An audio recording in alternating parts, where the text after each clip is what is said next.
Hello hello hello.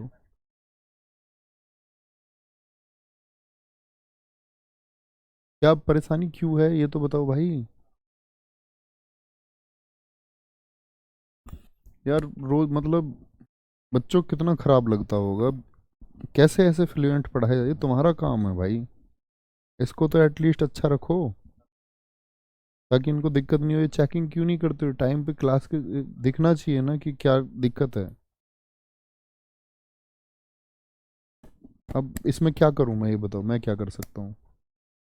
मतलब खराब आवाज में पढ़ाऊं बच्चों को? करो यार, इसे कुछ तो करो इसमें।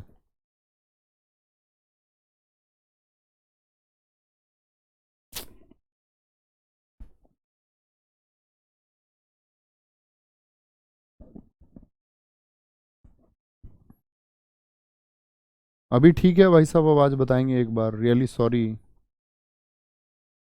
क्लास में डिस्टरबेंस होता है, कसम से मुझे रोना आता है।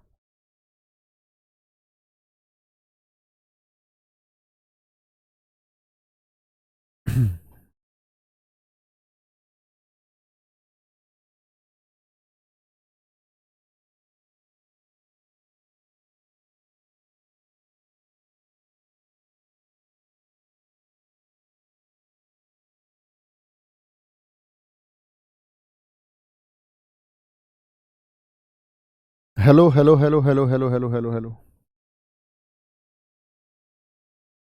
अभी आवाज ठीक है भाई? बताएंगे एक बार। Okay okay okay okay. बैठ जाओ।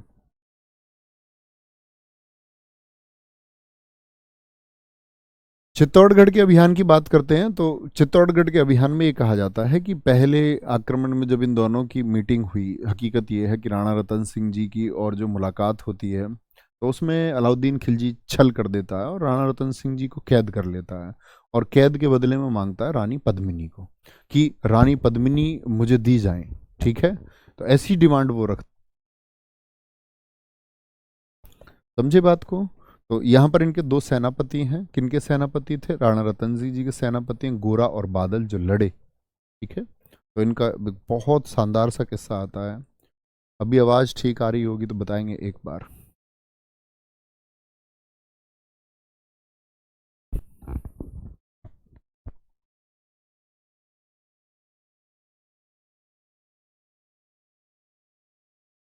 Hello hello hello. ठीक है, तो क्या बोला मैंने? इनके सेनापति हैं गोरा और बादल। और बच्चे, अगर मैं बात करूं नरेंद्र मिश्र की, बहुत शानदार सी पंक्तियां हैं। नरेंद्र मिश्र बहुत चर्चित है इस एक पंक्ति को लेकर के, कि वो ये कहते हैं कि दोहराता हूँ सुनो रक्त से लिखी हुई कुर्बानी, जिसके कारण मिट्टी भी है, मिट्टी भी है, चंदन है राजस्थानी। रावल रतन सिंह को छल से कैद किया खिलजी ने, कालजयी मित्रों से मिलकर दगा किया खिलजी ने। खिलजी का चित्तौड़गढ़ से एक संदेशा आया, जिसको सुन शक्ति सूर्य पर फिर अंधियारा छाया। मतलब रानी पद्मिनी की डिमांड करता है, कहता है कि 10 दिन के भीतर ना पद्मिनी का डोला यदि आया, यदि न रूप की रानी को तुमने दिल्ली पहुंचाया, तो फिर राणा रतन सिंह का शीश कटा पाओगे, शाही शर्त ना मानी तो पीछे पछताओगे। तो जैसे ही ये संवाद पता चलता है, जैसे ही ये संवाद पता चलता है, तो कहते हैं कि एकदम से सब लोगों में शोक शोक फैल जाता है। शोक फैल जाता है। कहता है कि यह दारुण संवाद लहर सा दौड़ गया रण भर में, यह बिजली की तरह क्षितिज से फैल गया अंबर में। ये पंक्तियां जो मैं पढ़ रहा हूँ नरेंद्र मिश्र जी की पंक्तियां हैं। महारानी हिल गई, शक्ति का सिंहासन डोला था, सते तो मजदूर जुल्म विजयी स्वर में बोला था। रुष्ट हुए थे सेनापति, रुष्ट हुए थे सेनापति, गोरा रणधीर, ये नाम आ रहा है गोरा और बादल का, जिनसे रण में भय खाती थी खिलजी की शमशीर, शमशीर यानी कि तलवार, जिनसे रण में भय खाती थी खिलजी की शमशीर। अन्य अनेकों मेवाड़ी योद्धा रण छोड़ गए थे, रतन सिंह की संधि नीति से नाता तोड़ गए थे। पर रानी ने प्रथम वीर गोरा को खोज निकाला, वन वन भटक रहा था मन में तिरस्कार की ज्वाला। गोरा ने पद्मिनी, गोरा से, गोरा से गोरा से पद्मिनी ने खिलजी का पैगाम सुनाया, मगर वीरता का अपमानित ज्वार न मिट पाया। बोला, मैं तो बहुत तुच्छ हूँ, राजनीति क्या जानूं, निर्वासित हूँ, राजमुकुट की हट कैसे पहचानूं। बोली पद्मिनी, समय नहीं है वीर क्रोध करने का। बोली पद्मिनी, समय नहीं है वीर क्रोध करने का। अगर धरा की आन मिट गई, घाव नहीं भरने का। दिल्ली गई पद्मिनी तो पीछे पछताओगे, जीते जी राजपूती कुल को दाग लगा जाओगे। राणा जी ने जो कहा कहा किया वो माफ करो सेनानी, यह कहकर गोरा के कदमों पर झुकी पद्मिनी रानी। यह क्या करती हो गोरा, पीछे हट बोला, और राजपूती गरिमा का फिर धधक उठाता बोला। महारानी हो तुम, सिसोदिया कुल की जगदम्बा हो, प्राण प्रतिष्ठा की एक लिंग ज्योति अग्निधंधा हो। जब तक हो गोरा के कंधे पर, जब तक है गोरा के कंधे पर दुर्जय शीस रहेगा, महाकाल से भी राणा का मस्तक ना कटेगा। तुम निश्चिंत रहो, तुम निश्चिंत रहो, महलों में देखो समर भवानी, और खिलजी देखेगा केसरिया तलवारों का पानी। तो कहते हैं कि राणा के सकुशल आने तक गोरा नहीं मरेगा, एक पहर तक सर कटने पर धड़ युद्ध करेगा। तो इस तरह से उन्होंने संघर्ष किया। खिलजी की सेना से उसमें उनकी जान जाती है, लेकिन इसमें अत्यंत घाव भी आते हैं। कहते हैं इस समर में, इस युद्ध में राणा जी को काफ़ी घाव भी आते हैं, लेकिन अंत समय में जब उनकी हालत लड़ते लड़ते खराब हो जाती है और रानी पद्मिनी को लगता है कि भाई अब जो ये सेना है, अब जो ये सेना है, ये सेना अब किले के अंदर आएगी, किले के अंदर आएगी, तो तब रानी ने आपका जौहर किया था। तो ये गोरा और बादल हैं जो इनके सेनापति थे। फिर मालवा का अभियान किया इन्होंने एमपी में। यहाँ पर महलक देव हार गए थे। कौन हार गए थे? महलक देव हार गए थे। ठीक है, तो 4 अभियान याद रखेंगे क्रम से, चारों के चारों बहुत इंपॉर्टेंट है, बहुत इंपॉर्टेंट है। इसके बाद फिर ये दक्षिण में जाता है। दक्षिण का पहला विजय अभियान इसने रामचंद्र देव के खिलाफ किया 1296 में स्वयं। और जो काफूर ने किया था, काफूर ने किया था 1307 वाला, क्योंकि काफूर 1296 में था ही नहीं, काफूर तो खुद 1297 में आया है। ठीक है, कोई दिक्कत? तो तेलंगाना, क्या बोलेंगे? तेलंगाना जिसकी राजधानी वारंगल है, यहां पर शासक थे प्रताप रुद्रदेव 1309 में। होयसल द्वार समुद्रम, यहाँ पर वीर बल्लाल एक शासक थे, यहाँ 1310 में। ठीक है, और देवगिरी के बाद तेलंगाना, वारंगल से ही प्रताप रुद्र ने, ये देखना, प्रताप रुद्र देव ने ही कोहिनूर अलाउद्दीन खिलजी को दिया। कोहिनूर का अपना एक इतिहास है देश में, सुना है आपने? कोहिनूर हीरा, ब्रिटेन की महारानी है, सब कहते हैं कोहिनूर हीरे को वापस लाओ जी। तो बच्चा यहाँ पर एक बात आती है कि कोहिनूर जो हीरा है ये दरअसल में आंध्र प्रदेश से ही निकला था, क्योंकि कोई भी हीरा है वो खान से निकलेगा। तो कोहिनूर हीरा गोलकुंडा की खान से निकला है, आंध्र प्रदेश से। भैया ये इतना चर्चित हीरा क्यों है? दरअसल में ये चमकदार हीरा रहा। आज तो इससे बहुत ज़्यादा चमक के हीरे हैं, बहुत ज़्यादा चमक के हीरे, इससे बड़े हीरे भी हैं, लेकिन उस टाइम का एक बड़ा हीरा और चमकदार हीरा था जिसकी चर्चाएं थी। तो इतनी चर्चा थी कि ये कोहिनूर के बारे में तो ये भी कथन रहा कि कोहिनूर को महिला अगर ने रखा तो सही सही, अगर किसी पुरुष के पास रहा तो उसकी बर्बादी का कारण बना। राजा रणजीत सिंह, जिनके पास ईस्ट इंडिया कंपनी के बराबर ताकत की फौज थी, पंजाब के शासक इसको रखते हैं तो कामयाब नहीं हो पाते। लेकिन ये एक मिथ ही है, दरअसल में सभी मुगलों के पास से होकर के गुजरा, और मुगलों ने एक सत्ता रखी है देश में। तो यहां से गया अलाउद्दीन खिलजी, अलाउद्दीन खिलजी से रहा, अलाउद्दीन खिलजी के बाद में दिल्ली सल्तनत से मुगलों के पास में, मुगलों के समय पर आपका नादिर शाह के समय पर आक्रमण होता है 1739 में, तो भारत से ईरान चला जाता है। ईरान से फिर राजा रणजीत सिंह ईरान के एक राजा की मदद करते हैं जो अहमद शाह अब्दाली के वंशज थे, तो उससे होकर के भारत आता है वापस। राजा रणजीत सिंह उस राजा की मदद करते तो वो कोहिनूर देता है वापस। इधर फिर राजा रणजीत सिंह के बेटे थे दिलीप सिंह, उन्होंने वो ब्रिटेन की महारानी को ब्रिटेन जाकर के गिफ्ट किया, और ब्रिटेन की महारानी उसको मुकुट में लगाती, बहुत चमक थी उसको। ठीक है, आगे आएंगे, कोई दिक्कत? तो तेलंगाना से ही क्या मिला है हमको? कोहिनूर हीरा मिला है। होयसल वंश की राजधानी थी द्वार समुद्रम, तेलंगाना की वारंगल है। वीर बल्लाल, और चौथा आपका पांड्य वंश, सुंदर और वीर पांड्य शासक थे, सुंदर और वीर पांड्य शासक थे। ये दोनों भाई ही बाद में भाग गए थे, दोनों भाइयों के बीच विरोध था जिसका फायदा उठाने के लिए अलाउद्दीन खिलजी गया था, लेकिन ये हार गए दोनों। ठीक है, कोई दिक्कत, कोई परेशानी? कोई परेशानी? एक बार थम्स अप करके बोले मेरी आवाज सब लोगों को सुनाई दी। कोई भी दिक्कत, कोई भी परेशानी? ठीक है, आ गया। अलाउद्दीन खिलजी का साम्राज्य है बच्चे, याद रख लेना। अलाउद्दीन खिलजी का साम्राज्य है। इससे आगे चलेंगे। चलो, अलाउद्दीन के कार्यों पर आते हैं। अलाउद्दीन के कार्यों पर अगर हम आते हैं तो उसका सबसे महत्वपूर्ण कार्य है बाजार नियंत्रण प्रणाली। बाजार नियंत्रण के लिए अलाउद्दीन ने विशेष काम किए। बाजार नियंत्रण से मतलब क्या है कि उसने कहा कि कोई भी काला बाजारी नहीं करेगा, एक उचित दाम से ज्यादा पर कोई वस्तुओं का विनिमय नहीं करेगा। ठीक है, उचित दाम से ज्यादा पर कोई भी वस्तुओं का मतलब आपस में कुछ भी खरीद फरोख्त नहीं होगी। तो उसने बाजार के लिए कड़े नियम लगाए। उसने मंडियों में किसान जो अनाज अपना देने जाते थे उनके लिए व्यवस्था करवाई।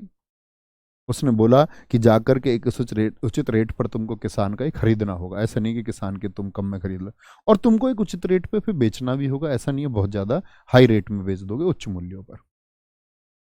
इक्ता प्रथा खत्म करके सैनिकों को नगद वेतन दिया। कहते हैं अपनी सेना के लिए अलाउद्दीन खिलजी का एक बेहतर काम था। तो अपने सैनिकों को नगद वेतन कैसे? इसने कहा कि तुम जमीन का एक टुकड़ा दे देते हो और एक सैनिक की फैमिली में 5 मेंबर हैं। बोला किसी ऐसा भी तो आदमी होगा जिस पर जिम्मेदारी 15 लोगों की होगी। तो वो 15 मेंबर की जिम्मेदारी वाला इक्ता दिए जाते थे सबको बराबर। इक्ता मुझे बताओ किसने शुरू की थी? मैंने इक्ता समझाया था आपको। तो अलाउद्दीन कहता है कि सिर्फ इक्ता, निश्चित इक्ता देने से बात नहीं बनेगी। उसने कहा मेरी सेना जो है ये मेरे पुत्र के समान है, इसी ने मुझे विजय सारी दिलाई है, तो इस सेना का ख्याल भी मैं रखूंगा। उसने देखा कि सब लोगों का ऑडिट किया जाए, सब लोगों का ब्यौरा लिखा जाए कि किसके परिवार में कितने लोग हैं, और उस हिसाब से मैं उनको वेतन दूंगा। वेतन भी फिक्स नहीं, जिसकी जितनी जरूरत है उतना वेतन दिया जाता था। ठीक है, और इसने कहते महंगाई को थाम के रख दिया, एकदम रोक के रख दिया। आगे आएंगे। हुलिया लिखवाना। हुलिया लिखवाना, सैनिकों का हुलिया इसने लिखवा लिया। गिनती होती थी शिविरों में। अब से पहले प्यारे दोस्त क्या हुआ है, हुलिया समझते हो? जैसे तुम दिल्ली पुलिस में जाओगे तो तुम्हारा हुलिया लिखा जाएगा कि तुम्हारी नाक पे यहाँ कट का निशान है, जैसे मेरे से बोलेगे यहाँ मोल है, मस्सा है गर्दन पे, हाथ पे ओम लिखा हुआ है। तो ऐसे तो क्या बोलेगा आपका, ये हुलिया होता है। सैनिकों का हुलिया क्यों लिखते थे?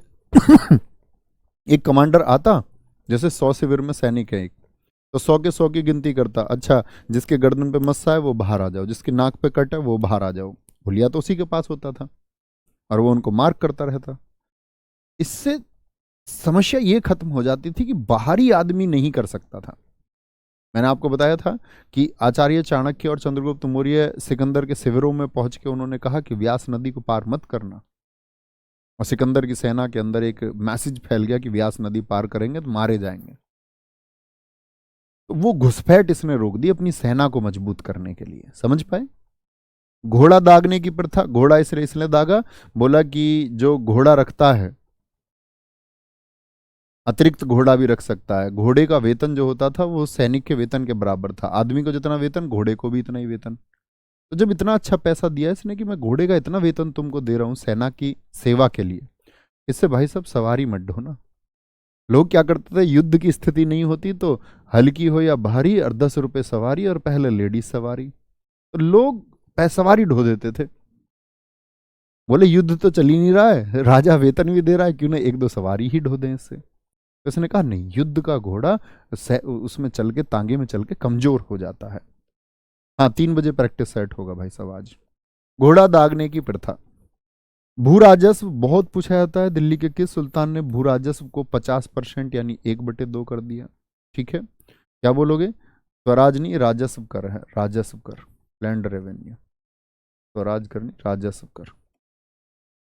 खुम्सकर ये कहता था पड़ोसी राज्यों से जो लूट लेकर के आओगे वो 4/5 रहेगी, 80% देना होगा। दान की भूमि को इसके समय पर खालसा कहा गया। इसके कुछ विभाग हैं, दीवान ए विजारत जो फाइनेंस डिपार्टमेंट दिखता था अलाउद्दीन खिलजी का, इसके सारे विभाग बहुत इंपॉर्टेंट हैं। दीवान ए आरिज एक सैन्य विभाग था, बलबन ने भी स्थापित किया था आरिज जो सैन्य विभाग था। दीवान ए रसालत वो एक विदेश विभाग था। क्या बोलेंगे? वो विदेश विभाग था। बच्चे उम्र उम्र मेरी इतनी एज है उतनी एज है, इसके लिए हेल्पलाइन नंबर है, उस पर कॉल किया करो, वो मदद करेंगे आपकी। यहाँ पढ़ने आया करो सिर्फ, यहाँ उम्र पूछने ना आया करो प्लीज, रिक्वेस्ट है भाई साहब, वहां पूछो।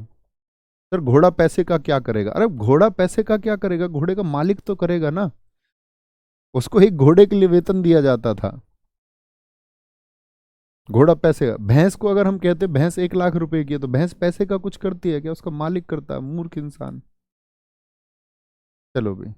सर आपने बताया आगरा में न्याय का घंटा इल्तुतमिश ने लगवाया था, लेकिन आगरा तो 1504 में बसा था। बड़ा अच्छा इन्होंने कहा है। दरअसल में बच्चे, आगरा को हम कश्मीर से खरीद के नहीं लाए थे, या आगरा को हम पेरिस से नहीं लेके आए। आगरा भारत की भूमि पर ही स्थित है, हमेशा से है। तो जब आगरा हमेशा से है, हम कहते सिकंदर लोदी ने इसको बसाया। बसाने का मतलब होता है इसको ऑर्गेनाइज्ड किया, यहाँ पर लोगों को प्रेरित मिले, लोगों को यहाँ पर रोजगार के अवसर के लिए उसने कुछ प्रकार के उत्पादन यहाँ शुरू किए, उसको बसाना कहते हैं। इसका मतलब ये नहीं है कि वो कहीं पेरिस से लेके आए और ये लो आगरा को पुट कर दिया। थोड़ा लॉजिक लगाया करो। कोई भी शहर बसा, जैसे ग्रेटर नोएडा बसा, राजीव गांधी जी का प्लान था कि ये बसे, तो उसके लिए उद्योग लाए गए, मायावती जी ने इसको स्थापित किया, ठीक है, यहाँ पर इंडस्ट्री लेकर आई। तो बोलते हैं कि इसको बसाने का काम सुश्री मायावती जी ने किया। ऐसे शहर बसता है मित्र, ऐसे नहीं कि वो कहीं से लेके आए। तो शहर तो था, आगरा तो हमेशा से था। बसाने का मतलब उसको ऑर्गेनाइज्ड करना। कोई भी कभी मिले ना कि शहर बसाया, ऐसे मत समझना कि जंगल में जाके घर बनवा दिए कि हाँ रहने लग जाओ। ऐसे नहीं, शहर बसाने का मतलब होता है दोस्त उसको संगठित करना, है ना।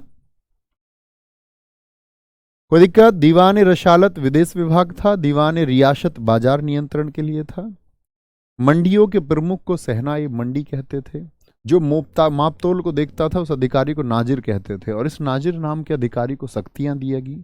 शक्तियां ये दी गई कि कोई भी कालाबाजारी करते हुए या सुल्तान के नियमों का पालन नहीं करता है, या सामान आदि कम तोलता है, तो उतना ही मांस उसका काट लिया जाए, ठीक है, उतना ही शरीर का हिस्सा काट लिया जाए और उसको दंड दिया जाए। तो नाजिर को ये अधिकार दिए गए थे, ठीक है। आगे आएंगे। गुप्तचर को बरीद कहते हैं। गुप्तचर को बरीद कहते हैं। सर सुसरी का क्या मतलब है? सुसरी मतलब बच्चे लगाते हैं, उन्होंने शादी नहीं की ना, ठीक है, तो उनको सु मतलब अच्छी, श्री सुश्री महिला के पहले इस्तेमाल किया जाता है। सुश्री का मतलब ऐसे ये मत समझना कि गलत तरीके से हम बोले, ये सम्मानित शब्द है। सुश्री बहन कुमारी मायावती जी उनको कहते हैं, ठीक है। आगे आए, कोई दिक्कत?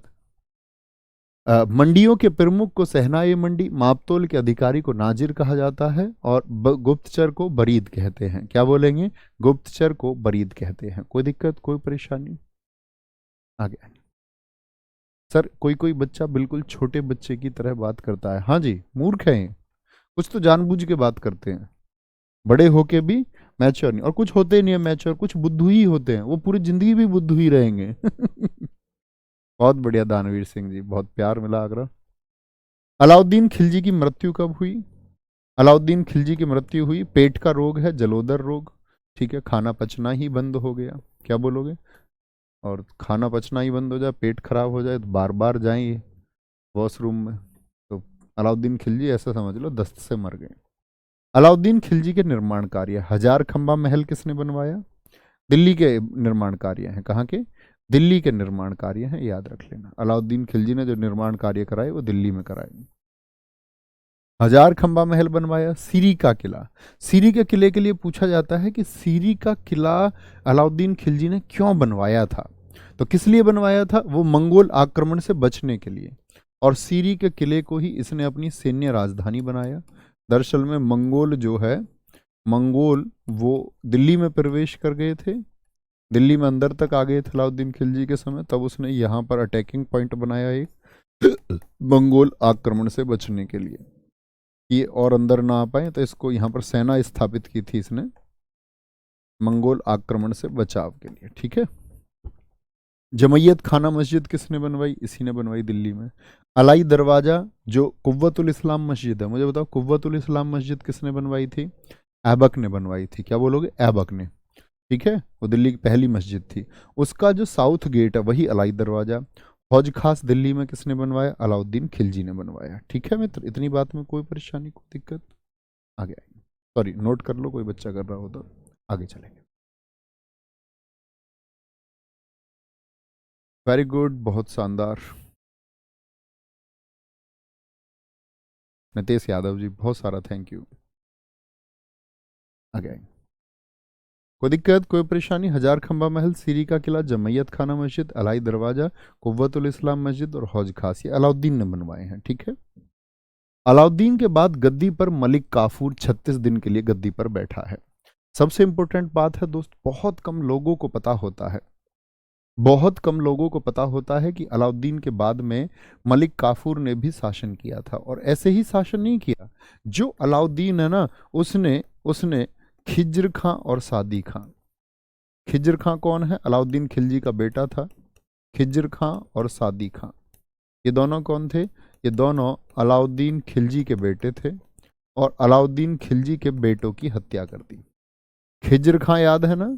खिज्र खां को याद रख लेना कि अलाउद्दीन ने जब चित्तौड़ अभियान किया था, तो चित्तौड़ का नाम बदल के कहीं किनारे पे याद रख लेना, 1303 में चित्तौड़गढ़ का नाम बदल के, चित्तौड़गढ़ का नाम बदल के खिजराबाद कर दिया था। तो वो जो खिजराबाद रखने के पीछे का कॉन्सेप्ट था, वो यही था कि उसके बेटे का नाम खिज्र खां था।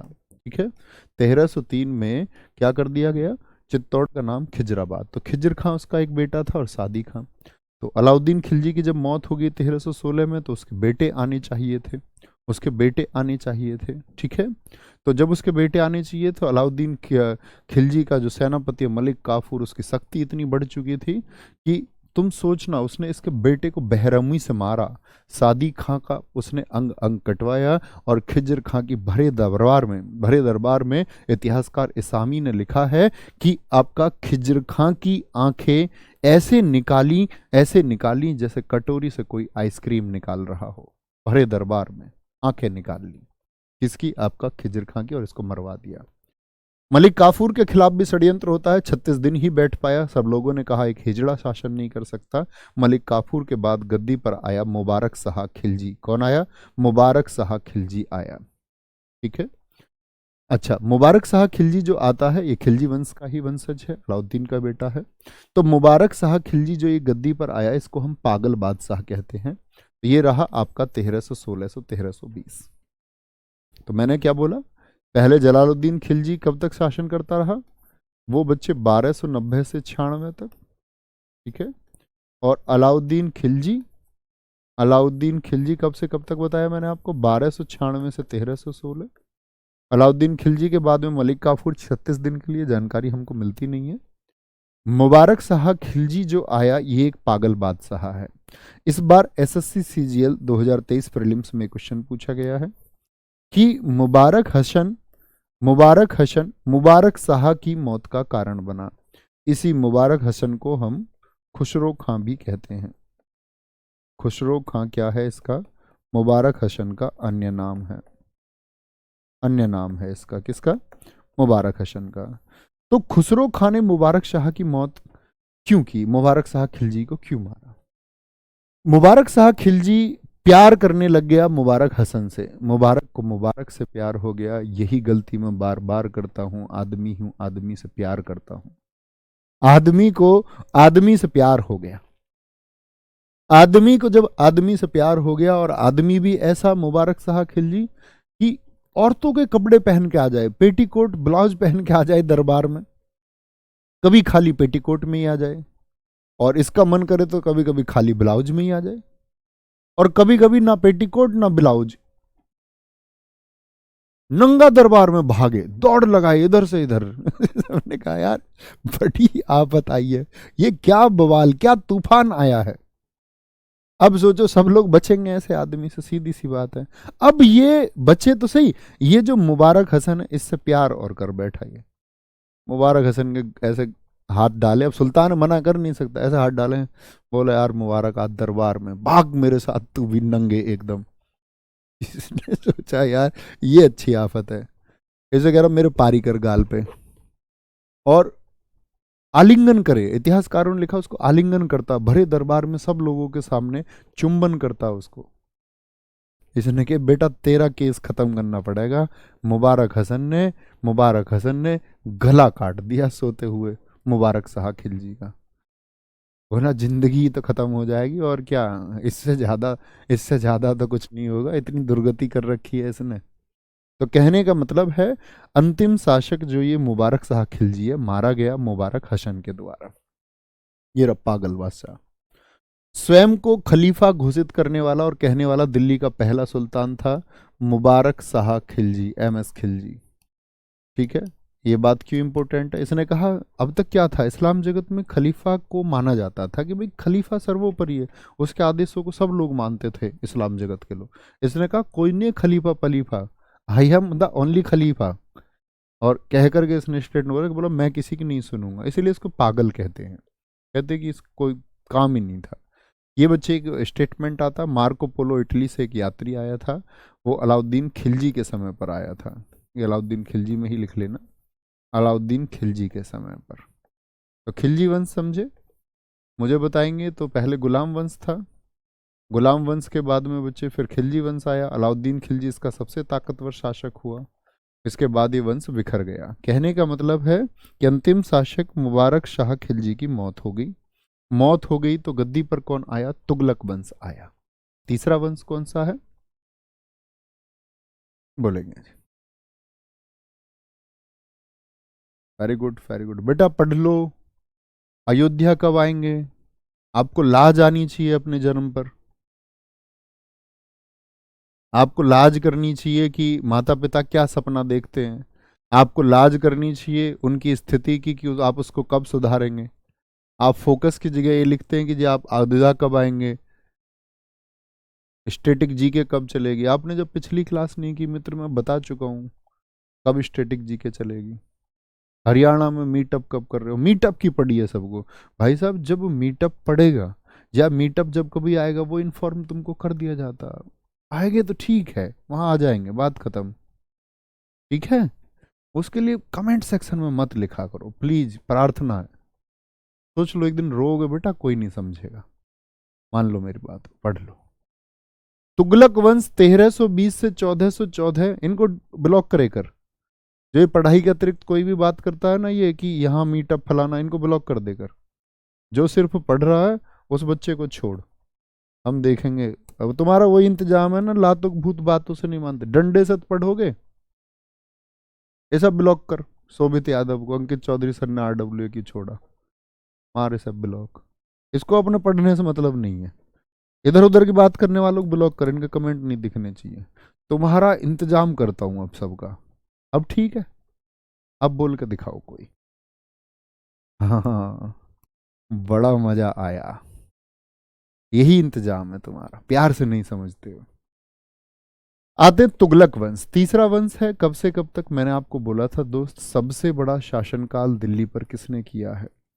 सबसे बड़ा शासनकाल, सबसे बड़ा शासनकाल किस वंश का दिल्ली पर रहा है? तो आप कहेंगे भाई साहब तुगलक वंश का रहा है। ये तुगलक कहां से आ गई जी खिलजियों के बाद में? दरअसल में गयासुद्दीन तुगलक के जो पिता हैं, उनके पिता से नाम मिला है। गयासुद्दीन तुगलक के जो पिता हैं, फादर हैं, पिता हैं, उनका नाम था कुतुलग। क्या बोलोगे? कुतुलग, कुतुलग खां। और कुतुलग खां जो है ये बलबन के यहाँ पर एक सैनिक थे, गुलाम वंश में। कौन थे? बलबन के सैनिक थे। और प्रमोशन होते होते होते होते होते होते अलाउद्दीन के समय पर शक्तियां मिली इनको, अलाउद्दीन के समय तक शक्तिशाली हो गए। अलाउद्दीन के समय क्या हो गए? अलाउद्दीन खिलजी के समय तक आते आते ये शक्तिशाली हो गए। बलबन के समय पर एक सैनिक के रूप में भर्ती हुए थे। समझे बात को?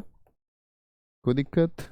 आगे आएंगे तो क्या बोलेंगे? खुसरो खां को गद्दी से हटाया। खुसरो यानी जो आपको मुबारक शाह खिलजी था, उसको गद्दी से हटा करके मुबारक हसन जो था आपका, उसने मौत कर, खुसरो खां ने मार दिया उसको, और गद्दी पे आ जाता किस नाम से? गयासुद्दीन तुगलक, जिसने गाजी की उपाधि धारण की। किसकी? गाजी की। गाजी मैंने आपको बता दिया, गाजी का मतलब होता है कि जो विधर्मी का कत्ल कर दे, विधर्मी का। ठीक है, तो नहरों का निर्माण करने वाला पहला शासक यही है। दिल्ली में तुगलकाबाद और आपका 56 कोट दुर्ग इसी ने बनवाया है। 1325 के बंगाल अभियान से लौटते समय लकड़ी के महल में दब के मौत हो गई, जो कि मोहम्मद बिन तुगलक के द्वारा बनवाया गया। तो पहले एक बात सोचनी है, गयासुद्दीन तुगलक को कहेंगे जीएसटी। गयासुद्दीन तुगलक रहेगा 1320 से 25 तक, ठीक है। किस वंश के बाद में आया? खिलजी वंश के बाद में आया। गयासुद्दीन तुगलक के बाद में फिर आता है आपका, क्या बोलोगे, मोहम्मद बिन तुगलक। कौन आएगा मित्र? मोहम्मद बिन तुगलक। मोहम्मद बिन तुगलक 1325 से 51 तक रहा, ठीक है भाई साहब। और इसके बाद में आएगा FST फिरोज शाह तुगलक, 1351 से 1388 तक रहेगा। अभी इन्हीं का क्रम है। तो GST के बाद कौन आया? MBT, इनको यही नाम देंगे। तो कहते हैं कि गयासुद्दीन तुगलक जब गद्दी पर रहा, तो गयासुद्दीन तुगलक जब गद्दी पर रहा तो वो गया कहां पर? बंगाल अभियान पर। बंगाल में एक विद्रोह हो गया। अब इसके पीछे की कहानी जानेंगे। कहते दिल्ली से बंगाल के विद्रोह में गया और वापस लौट के आ रहा था तो एक लकड़ी के महल में रुका, जिसको बहुत सारे लोग ये कहते हैं, जैसे एक इतिहासकार है फरिश्ता, क्या फरिश्ता, एक इतिहासकार है इशामी, ये दोनों कहते कि ये दुर्घटना थी, ये दुर्घटना थी। लकड़ी का महल कोई मोहम्मद बिन तुगलक ने नहीं बनवाया था, लेकिन जो इब्न बतूता बहुत करीब आदमी था मोहम्मद बिन तुगलक का, उसने अपने किताब रहला में लिख कर के क्लियर किया था कि इस लकड़ी के महल को मोहम्मद बिन तुगलक ने ही साजिश के तहत बनाया कि इसमें ये रुके, स्टे करे दिल्ली से। अभी बताऊंगा वो सारी कहानी कैसे कहानी थी। तो स्टे करे और उसमें दब के मर जाए। कोई दिक्कत, कोई परेशानी? आगे आएंगे। नेक्स्ट, हुनूज दिल्ली दूरस्थ। हुनूज दिल्ली दूरस्थ ये ओलिया ने गयासुद्दीन से कहा था। क्या बोलेंगे? बहुत बढ़िया, very good very good very good, बहुत शानदार। क्या बोलेंगे? हुनूज दिल्ली दूरस्थ ओलिया ने गयासुद्दीन से कहा था। ओलिया कौन है? निजामुद्दीन ओलिया जी। क्या बोलोगे? निजामुद्दीन ओलिया है, एक सूफी संत रहे थे। निजामुद्दीन ओलिया कौन थे? एक सूफी संत थे। सूफी संत, सूफी धर्म की स्थापना क्यों हुई थी बताएंगे? जो सूफिज्म की स्थापना, सूफीवाद की स्थापना की हुई थी। गयासुद्दीन कौन है? GST, गयासुद्दीन तुगलक 1320 से 25 तक शासन करता है। हुनूज दिल्ली दूरस्थ, इसका मतलब होता है हुजूर दिल्ली अभी दूर है, हुजूर दिल्ली अभी दूर है, ठीक है। आगे आएंगे तो यहां पर आएंगे आपका, क्या बोलेंगे, ये क्या हुआ? तो दरअसल में निजामुद्दीन ओलिया जो थे ये कहां पर हैं? इनकी दरगाह आज भी बच्चे आप देखेंगे, बहुत पूछा जाता है प्रश्न, इनकी दरगाह है दिल्ली में। ये दिल्ली के बड़े प्रसिद्ध व्यक्ति थे, संत आदमी थे। लोग इनके पास रहते, अपने सॉल्यूशन के लिए लोगों को रास्ता बताते। हजारों लोग इनके यहाँ रहते, हजारों लोगों का आना जाना था। तो किसी ने चिट्ठी लिख दी आपका गयासुद्दीन तुगलक को कि बहुत जल्दी निजामुद्दीन ओलिया तुम्हारा तख्ता पलट करेंगे, बहुत जल्दी वो तुमको गद्दी से हटा देंगे। उनकी पॉपुलैरिटी बहुत बढ़ रही है, लोगों का बहुत सपोर्ट है उनको, सब लोग उनके फेवर की बात कर रहे हैं और वो एक अच्छे आदमी हैं। तुम्हारे अंदर एक सही शासक लोग नहीं देख पा रहे हैं। गयासुद्दीन तुगलक को जैसे ही ये पता चला तो गयासुद्दीन तुगलक ने सोचा यार कुछ तो स्कीम लगाई जाए, दिल्ली से निजामुद्दीन ओलिया को ही भेज दिया जाए, नहीं तो रहेंगे तो बहुत सारे लोग आते रहेंगे। तो दरअसल में जो खुसरो खां था, खुसरो खां दिल्ली का शासक रहा था, खुसरो खां इसने 5 लाख रुपए दिए। क्या बोलोगे? 5 लाख, मुबारक शाह खिलजी की हत्या की थी इसने, तो इसने क्या करे, 5 लाख रुपए दिए निजामुद्दीन ओलिया को, और निजामुद्दीन ओलिया से कहा कि ये अच्छे कार्यों के लिए पैसा है, आप इस पैसे को खर्च कीजिए अच्छे कार्यों पर। दे दिया पैसा, निजामुद्दीन ओलिया ने वो पैसा लोगों की मदद में और अच्छे कार्यों में खर्च भी कर दिया। अब खर्च कर दिया तो इसको पता चल गया गयासुद्दीन तुगलक को, यार खुसरो खां ने वो पैसा दिया था। बोला निजामुद्दीन तुम्हारे पैसे नहीं थे, वो खर्च कर दिए, वो तो सरकार ने कर्ज दिया था तुमको, ये 5 लाख रुपए लो, लोगों पे खर्च कर दो और फिर बाद में जो तुम्हारे पास हो तो लौटा देना। अब वो टाइम आ गया कि वो 5 लाख रुपए लौटा दो, और अगर 5 लाख रुपए नहीं लौटा सकते, और ये बंगाल अभियान के दौरान लिखा है उसने, जब उसको चिट्ठी मिली है, जब वो दिल्ली पे नहीं था, दिल्ली में नहीं था, बंगाल अभियान पर था, तो वहां से चिट्ठी लिखी उसने और कहा कि बहुत जल्दी ये 5 लाख रुपए का इंतजाम कर दो और इतने में बंगाल से वापस दिल्ली लौट के आऊं, दिल्ली में दिखाई मत देना, रफू चक्कर हो जाओ दिल्ली से। तो तब इधर से पत्र भेज के कहा था निजामुद्दीन औलिया ने, हुनूज दिल्ली दूरस्थ, यानी दिल्ली अभी दूर है, पहले आ तो जाओ। कहते इसी समय मोहम्मद बिन तुगलक से मिले निजामुद्दीन औलिया, स्वयं सुल्तान बनना नहीं चाहते थे, बोले इस आपका एक बेहतर शासक, अच्छा शासक ये नहीं है, इसको हटाओ। तब कहते एक लकड़ी का महल बनाने की प्लानिंग की गई। ठीक है, कोई दिक्कत, कोई परेशानी? एक बार बोले। अभी तो आवाज ठीक है ना बच्चे? एक बार थम्स अप करके मुझे बताएं। हाँ, वैसे आवाज ठीक नहीं होती तो तुम लोग कमेंट कर देते हो खुद ही कि आवाज ठीक नहीं है। कोई दिक्कत? अच्छा, आगे आते हैं। अब आया गद्दी पर कौन? मोहम्मद बिन तुगलक। 1325 से 51 शासक रहा, सबसे शिक्षित शासक है। शिक्षित का मतलब खगोल का, भूगोल का, गणित का, तर्कशास्त्र का, ज्योतिष का, सबका ज्ञान था इसको, सारे विषयों का। इतनी बेहतरीन कहते अध्ययन में ये रत रहा। रक्त पिपासु भी कहलाया। क्यों कहलाया ये बात हम जानेंगे। रक्त पिपासु का मतलब होता खून पीने वाला शासक। ये क्यों कहलाया? खून पीने वाला। अन्य नाम इसका मलिक फकरुद्दीन था, बचपन का नाम था इसके का। जूना खां और उलूक खां इसी को कहते हैं। क्या बोलते हैं? जूना खां और उलूक खां। जूना खां इसको कहा था गयासुद्दीन तुगलक ने। किसने? GST ने, गयासुद्दीन तुगलक ने इसको कहा था। कोई दिक्कत, कोई परेशानी? आ गए। कौन आया गद्दी पर? इसके बाद में आ गया आपका मोहम्मद बिन तुगलक। चलें आगे। नेक्स्ट है, उसी का बेटा है, कहते हैं उसी के द्वारा इसको मारा गया।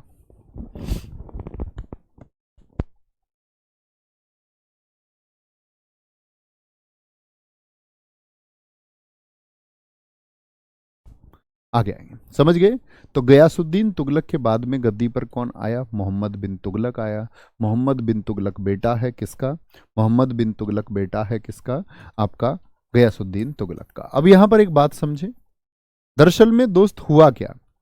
हुआ ये कि मोहम्मद बिन तुगलक सोचेगा अच्छा, कुछ अच्छा होगा नहीं, इसके 4 अभियान होंगे जो इसको असफल बनाएंगे। 4 अभियान होंगे इसके। और इतिहासकार एल्फिस्टन का एक बहुत अच्छा कथन है कि मोहम्मद बिन तुगलक जो अच्छे कार्य करता था, उसकी जो सोच थी वो जनता के हित में ही थी।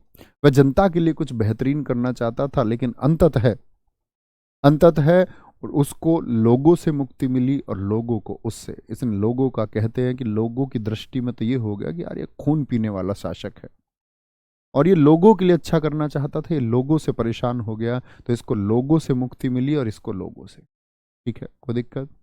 बहुत बढ़िया।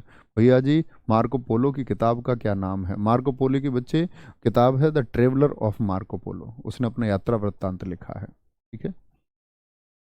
सबसे शिक्षित शासक रक्त पिपासु भी कहलाया। बेटा मैं आपसे ये कहता हूं, जैसे आपको मार्को पोलो की किताब का नाम जानना है तो ये चीज आप गूगल कर सकते हैं, प्लीज अच्छे बच्चे बनो, है ना? ये कर सकते हो। आप लोग पढ़े 12वीं पास नहीं हो क्या तुम? नकल वाले बच्चों की तरह बिहेव करते हो, हाँ? आगे आएंगे। अन्य नाम है मलिक फकरुद्दीन, गद्दी पे आ गया। अब इसके 4 अभियान कौन कौन से रहे भैया? पहला असफल प्रयोग है इसका राजधानी परिवर्तन, जो इसमें 1327-28 में किया, 28 पर ही पूर्ण आया था। मुझे बताएंगे राजधानी कहाँ ले गया? दिल्ली से देवगिरी। दिल्ली से देवगिरी। देवगिरी कहाँ पर है? देवगिरी यहाँ पर है, महाराष्ट्र में। देवगिरी कहाँ पर पड़ता है? ये रहा, देवगिरी महाराष्ट्र में है। ठीक है। अब ये क्यों लेके गया राजधानी दिल्ली? यहां पर आपको एक बात समझनी होगी। पहले तो दिल्ली सल्तनत का सबसे बड़ा जो राज्य क्षेत्र है, अलाउद्दीन खिलजी से भी बड़ा क्षेत्र था मोहम्मद बिन तुगलक का। एक बात तो दिमाग में याद रखें। क्या बोलोगे? एमबीटी के समय पर, एमबीटी के समय समय दिल्ली सल्तनत का, दिल्ली सल्तनत का, दिल्ली सल्तनत का सबसे बड़ा राज्य क्षेत्र था। दिल्ली सल्तनत का सबसे बड़ा राज्य क्षेत्र था। तो इसके लोगों ने इससे कहा कि जी दिल्ली नॉर्थ में है, दिल्ली से बात नहीं बनेगी, तुम कम से कम मध्य प्रदेश के आसपास अपनी राजधानी रखो। ताकि सारे क्षेत्रों को तुम नियंत्रित कर पाओ। तो इसके लोगों ने इसको जो सुझाव दिया वो सुझाव उज्जैन का दिया था कि उज्जैन में तुम ये रखो। लेकिन कहते हैं एक दूसरा कारण बताया जाता है जो इब्न बतूता ने लिखा है कि मोहम्मद बिन तुगलक से लोग इतने परेशान थे शुरुआती दौर में ही कि अपने अध्ययन में बिजी हो गया, जनता से बहुत दिन तक मिला ही नहीं, राज्यरोहण में ना इसने अपनी किसी को शकल दिखाई, पढ़ता रहता बस, ऐसे समझो पढ़ेला बालक था मोहम्मद बिन तुगलक।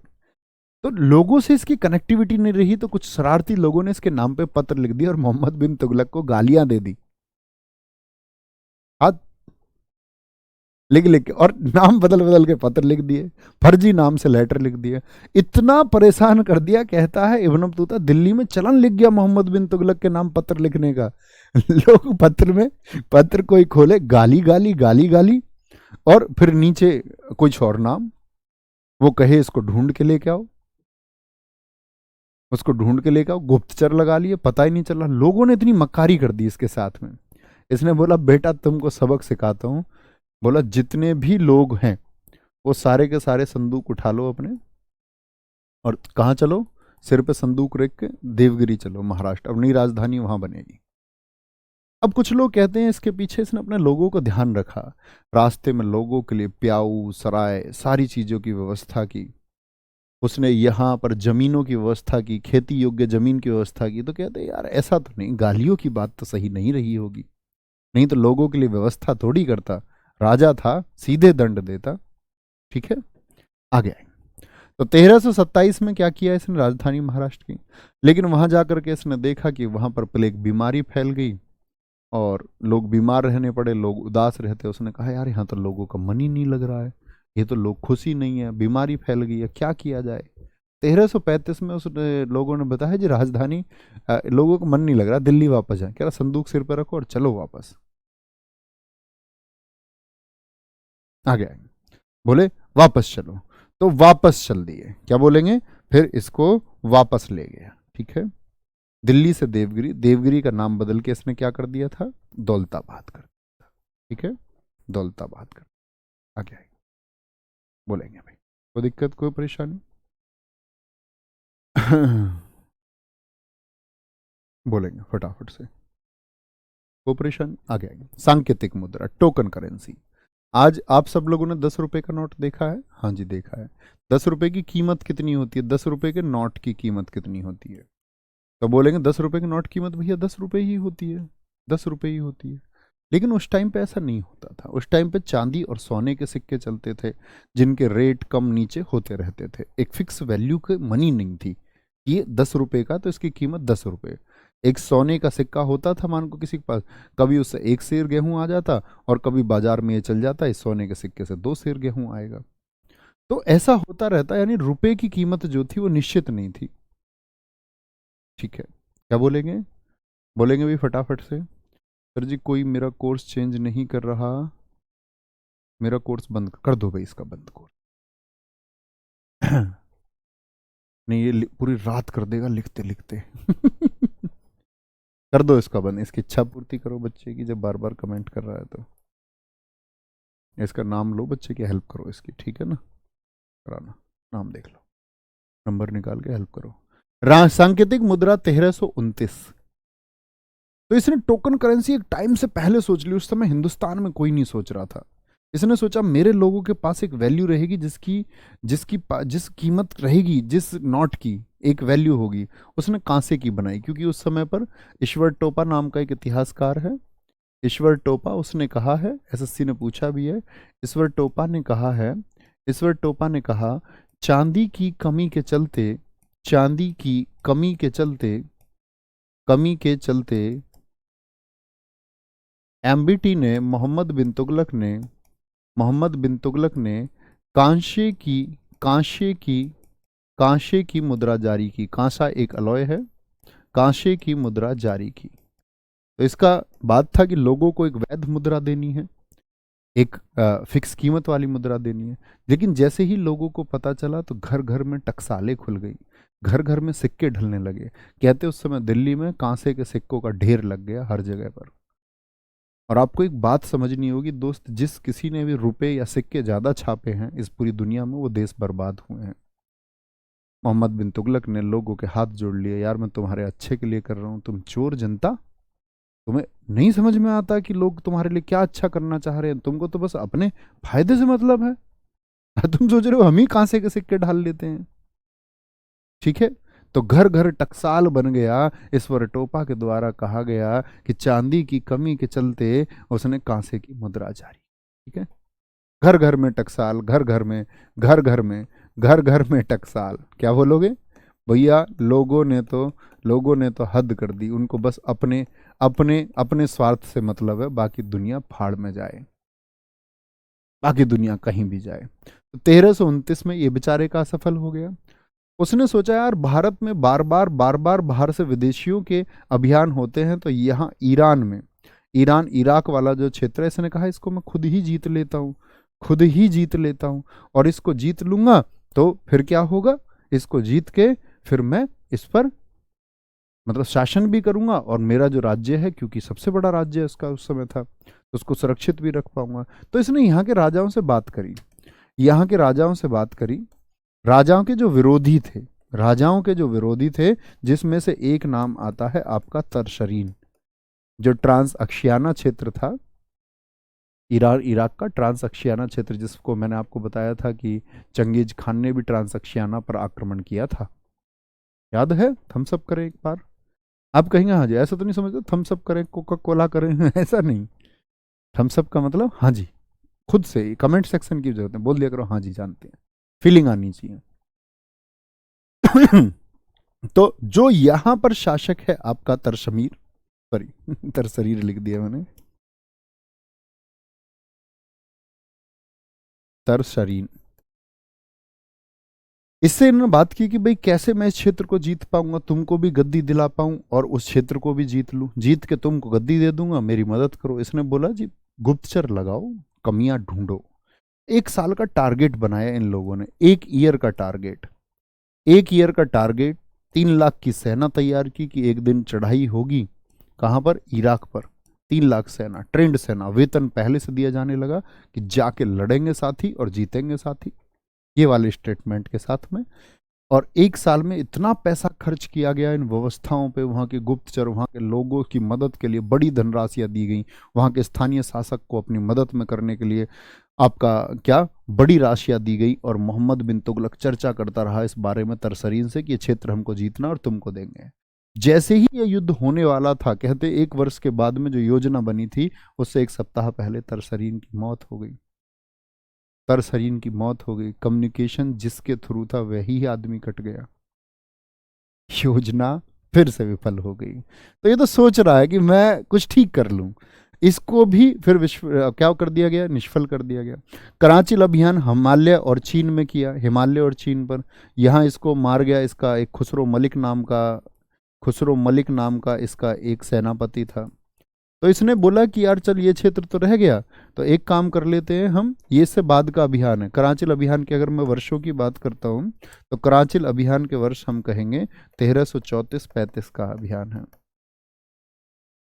तो इसने बोला कि इस अभियान में तो ये इधर तो विफल रहा, एटलीस्ट इधर वाली जो मंगोल, ये चाइना से लोग आते हैं, हिमालय चीन वाली सुरक्षा करें। तो खुसरो मलिक को भेजा और सेना भेजी यहाँ पर इसके साथ में 5 लाख की, कि जाओ इस सेना के साथ में ये क्षेत्र सुरक्षित करो और जीतो। अब ये मूर्ख क्या है कि जैसे जीतता यहाँ पर, तो कमांडिंग चौकियां बनाने के आदेश इसको दिए गए कि सर क्षेत्र को, वहाँ के लोगों को अपने विश्वास में लेना है और फिर चलना है। इसने क्या किया, यहाँ जीता, यहाँ जीता, यहाँ जीता, यहाँ जीता, यहाँ जीता, यहाँ जीता, यहाँ जीत करके ये, और ये सीधे आगे ही बढ़ता चला गया ना। इसने इधर घमंड हो गया इसको कि भाई अब तो जीत के लास्ट परचम करेंगे, पता नहीं समुद्र पार करना चाह रहा था, क्या करना चाह रहा था। कि कहते हैं कि लोगों ने जब पत्थर मारने शुरू किए, तो जाति जाति सेना को पत्थर मारे और आती आती सेना को पत्थर मारे, और लास्ट में कराचिल अभियान में वापस लौट के आए 3 लोग। क्या बोलेंगे? 300। बेचारा है अभागा या नहीं है, इसकी किस्मत ही खराब है। तो इसीलिए कहते हैं लोगों के लिए अच्छा करना चाह रहा। अब इसको पूछो कोई खुसरो मलिक को, क्या करना चाह रहा भाई है, क्या करना चाह रहा है? इतना पढ़ा लिखा बेचारा है, इसकी योजना काम नहीं कर पा रही। सोच तो ठीक रहा करने का, लेकिन इंप्लीमेंट ही नहीं हो पा रहा है, इंप्लीमेंट ही नहीं हो पा रहा है। दोआब कर में इसने वृद्धि की किसानों के लिए। दोआब कर में, दोआब कर का मतलब होता है जो बच्चे हमारा गंगा और जमुना के बीच की, दो आब, दो आब माने पानी, दो नदियों के बीच की जो भूमि होती है, दो नदियों के बीच की भूमि, उसको दोआब कहते हैं। सबसे उपजाऊ क्षेत्र है देश का। तो दोआब में इसने क्या किया, कर वृद्धि की। लेकिन फिर अकाल पड़ा तो इसने किसानों की मदद के लिए दीवान ए अमीर कोही भी बनवाया, यानी किसानों को इसने तकावी ऋण भी दिया, डेक्स भी इसने क्या दिया, डेप्ट दिया किसानों को तकावी नाम से। कौन सा ऋण दिया था, किसानों के लिए एक ऋण दिया था तकावी। क्या बोलोगे, तकावी ऋण दिया। ठीक है, तो बोलेंगे ये बेचारा सफल रहा असफल रहा। अगली बात याद रख लेना, कोई पुत्र नहीं था इसके, कोई पुत्र नहीं था, कोई बेटा नहीं था किसके, मोहम्मद बिन तुगलक के। ये बात याद रखें। ठीक है, तो क्या समझ रहे हैं, 1351 का वर्ष आया, इसकी मौत हो गई बेचारे की, लू लग गई इसको। लू, लू समझते हो, उत्तर भारत में चलने वाली गर्म हवाओं को हम लू कहते हैं, और ये लू का शिकार हो गया। तो मौत हो जाती है, और मौत हो जाती है तो बेटा है नहीं, तो गद्दी पे फिरोज शाह तुगलक आता है। अब फिरोज शाह तुगलक आएगा गद्दी पे, उससे पहले कुछ चीज जान लीजिए कि ये है इब्न बतूता। क्या बोलोगे, इब्न बतूता बगल में जूता, गाना सुना है तुमने, इब्न बतूता। इब्न बतूता एक विदेशी यात्री है। इसी के समय इब्न बतूता मोरक्को, मोरक्को जिसको हम दोस्त मूर भी कहते हैं, मूर देश, मूर देश से 1333 में आया था। बहुत विद्वान था, इसकी विद्वता से खुश होकर एमबीटी ने इसे दिल्ली का काजी बनाया और अपना दूत बनाकर 1342 में चाइना भेजा। ठीक है, चाइना भेजा था। ठीक है, आगे आएंगे। सर जी अकाल कैसे पड़ता है, बेटा अकाल मेरे लाल ऐसे पड़ता है जब बहुत समय तक, पहले क्या था, पहले किसान बारिश पर, वर्षा पर डिपेंड करते थे।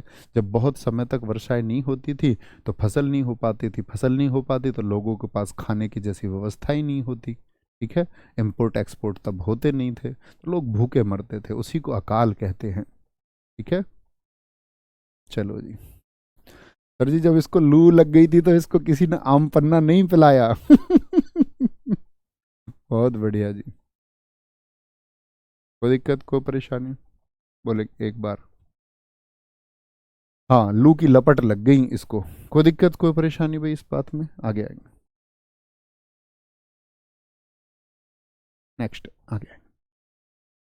सर जी आपने 1/2 पहले 1/10, 1/10 बेटा वो फिरोज शाह तुगलक ने लगाया, वो सिंचाई कर रहा है। 1/10 फिरोज शाह तुगलक लगाएगा, 1/2 इसने किया था भूमि कर को। ठीक है, आगे आएंगे। क्या बोलोगे, मोहम्मद बिन तुगलक के समय 1336 में राय बंधुओं ने हरिहर राय और बुक्का राय विजयनगर साम्राज्य की स्थापना की। एमबीटी के समय स्थापना, विजयनगर साम्राज्य हम अलग से पढ़ेंगे। अगर मैं आज की बात करूं, एसएससी का सबसे हिट टॉपिक है विजयनगर साम्राज्य। हर परीक्षा कोई भी एग्जाम हो, इस विजयनगर से प्रश्न जरूर आएगा। विजयनगर एम्पायर हम दक्षिण के राज्यों में पढ़ेंगे। और हरिहर और बुक्का राय के गुरुजी कौन थे, विद्याधर, उनकी राजधानी थी हम्पी। मोहम्मद बिन तुगलक के समय ही 1347 में हसन गंगू ने खुद को अलग करके बहमनी साम्राज्य की स्थापना की। ठीक है, हम्पी हम जब बात करेंगे सारी की, किस नदी के किनारे कैसे कौन कौन से राजवंश रहे। ठीक है, कोई दिक्कत। तो मोहम्मद बिन तुगलक के समय 1347 में हसन गंगू ने बहमनी साम्राज्य की स्थापना की। कल का हमारा टॉपिक होगा फिरोज शाह तुगलक से शुरू। ठीक है, कल का हमारा टॉपिक होगा फिरोज शाह तुगलक से शुरू। शार्प मिलते हैं दोस्त आपका 10 बजे। और कल की क्लास के लिए रिक्वेस्ट करूंगा कि कल एक टॉपिक रिलेटेड है, तो कल की क्लास 10 से आप लोग आ जाए, मैं 10 पर इसको लाइव कर दूंगा। 10 से 11:30 तक कल बने रहना है। 1.5 घंटे में हम काफ़ी कुछ जानेंगे, रिलेटेड चीज़ें हैं। फिर मुगल साम्राज्य, तो मध्यकालीन भारत भी खत्म हो जाएगा। मध्यकालीन भारत खत्म होने के साथ में ही हम आधुनिक भारत की तरफ बढ़ेंगे। ठीक है, और चिंता नहीं करनी है बिल्कुल भी। उसके बाद में हम सेम टाइम पे स्टैटिक जी के, क्योंकि आपका सब्जेक्ट ढीला ढीला हो जाएगा। अगर मुझे अतिरिक्त घंटे भी आपको पढ़ाना पड़ेगा ना मित्र, कोई लगेगा रात में मुझे आध घंटा 1 घंटा तुमको पढ़ाना एक्स्ट्रा, तो मैं पढ़ाऊंगा भाई। आप पढ़ते रहिए, बहुत अच्छे से मेहनत करते रहिए, सब कुछ हम लोग बहुत अच्छे से करते रहेंगे, लेकिन रिवीजन हर रोज करना है। ठीक है, गंदे बच्चे नहीं बनना है। आपको अच्छा लगता है, मैं आपसे रिक्वेस्ट करता हूँ, इतना गाइड करने का प्रयास करता हूँ तुमको कि भाई आपका समय इधर उधर के कमेंट मत किया करो। मैं जानता हूँ कुछ तुम चुलबुले बच्चे हो, लेकिन बच्चा, जिस दिन तुम चुलबुले बच्चे मैच्योर हो जाओगे, उस दिन तुमको दुख होगा कि वो समय हमने क्यों खर्च कर दिया जो सीखने का था।